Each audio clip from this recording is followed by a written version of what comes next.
নেপালে আসলে এখন শুধু এই নৌকাগুলাই ভরসা, সাম্পান যেটাকে বলে। কেননা নেপালের অবস্থা খুবই খারাপ।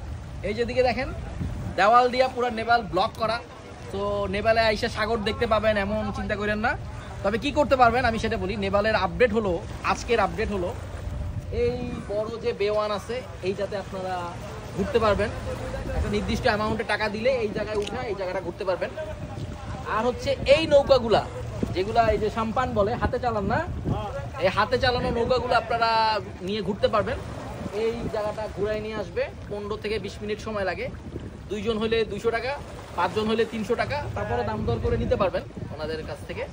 তো নৌকা ভ্রমণ আর এই জাহাজ দেখার জন্য হইলে নেপালে আসেন, তাহলে মোটামুটি আশাটা সার্থক হবে। আর এছাড়া যদি আসতে চান ভাই, এই যে দেখেন দেওয়াল, বড় দেওয়াল। তো আইসা ধরা খাইয়েন না, এই জায়গা থেকে আসলে কিছু দেখা যায় না।